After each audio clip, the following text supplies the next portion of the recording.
Bryson Wade's vision blurred as his knees hit the coffee shop floor. 43 seconds earlier, he'd been laughing with his crew about teaching the quiet barista some respect. Now his wrists throbbed from a submission hold he'd only seen in military videos. The woman standing over him wasn't trembling anymore. Her scarred left hand hung steady at her side. Caitlin Morrison glanced at the wall clock. 43 seconds, getting slow. But to understand how 5 armed bikers ended up unconscious in Millfield Coffee House, we need to go back to the beginning. Millfield Coffee House sits 3 blocks from Arlington National Cemetery. Every morning at 5:47 a.m., Caitlin Morrison unlocks the door with methodical precision. She measures coffee grounds like a lab technician, 23 G per cup, never 22, never 24. Her movements flow with tactical awareness that customers mistake for practice. She never sits with her back to a door, never stands in front of windows during peak lighting. She counts exits like other people count change. The regulars think they know her story. Poor thing, probably military discharge. Look how she flinches at loud noises, always wears long sleeves to hide scars. They don't notice how she processes every person like a threat assessment, cataloging weapons, exits, defensive positions before most finish deciding what to order. Frederick Buck Thornton knows better. The 72-year-old Vietnam veteran watches from his corner booth, recognizing something in Kat's hypervigilance that speaks to experiences civilians couldn't understand. The scars on her left wrist tell a story she's never shared. 3 parallel lines from wrist to elbow, from shrapnel in Syria. Metal fragments from an IED that should have killed her. They represent 72 hours of captivity, watching teammates die while planning escape.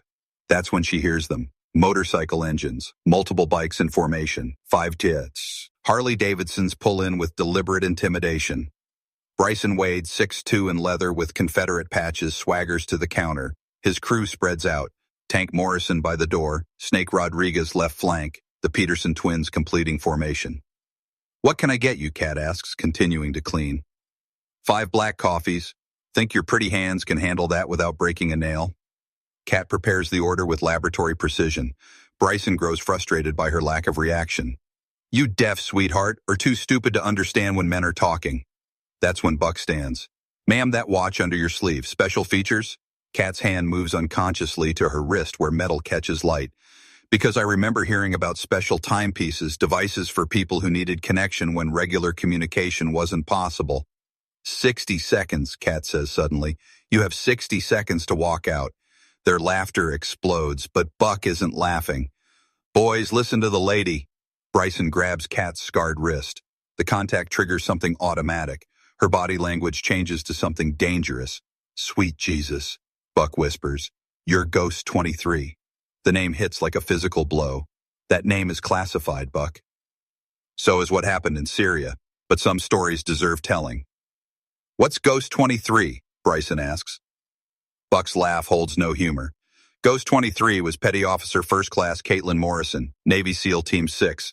Classified reconnaissance, missions that don't make history books. Impossible. Women can't be SEALs. The program was classified, 12 women for operations where males couldn't function effectively. We were ghosts because officially we didn't exist. Buck nods. Syria, 2021. Reconnaissance mission gone wrong. It was a trap. Someone leaked our position. 200 enemy fighters waiting. First IED took communications. Second collapsed the building. Half my unit captured immediately. How many came home? 1. The word hangs like death. I lived covered in their blood. Enemy thought I was another corpse. A black sedan circles the parking lot. Buck, get everyone out. Now. Colonel Sterling enters with his team. Silver hair gleaming, eagles catching light. Petty Officer Morrison, we need to discuss your situation. Hello, Richard. Been a while since you sent me to die for money. You're suffering PTSD. Traumatic experiences create false memories. Kat produces a thumb drive from behind the coffee machine.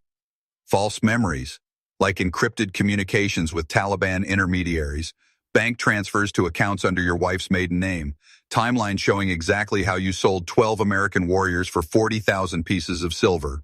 Sterling's mask slips. No one will believe a traumatized soldier. But Penelope Richardson records everything. The crowd surrounds the agents. The names, Kat continues. Jameson Rodriguez, Sarah Thompson, David Chang. Each name lands like hammer blows. FBI agents arrive, alerted by viral livestream. The thumb drive enters evidence as Sterling's life crumbles. As Sterling is led away, Kat shows exhaustion of carrying too much weight too long. Bryson approaches with reverence. We owe you an apology beyond words. You didn't know, but didn't care to know. That's the difference between strength and bullying. How do we make this right? Section 60. Visit it. Read the names. Understand sacrifice. Remember, every one might carry wounds you can't see. 6 months later, Millfield Coffee House serves veterans seeking understanding. Kat still positions herself tactically, still carries memories of 11 teammates, but now she knows survival can have purpose. Through the windows, Arlington Cemetery spreads like marble testament to sacrifice. Caitlin Morrison, Ghost 23, continues her watch from this unlikely outpost, teaching that true strength isn't hiding pain, but using it as bridge to understanding.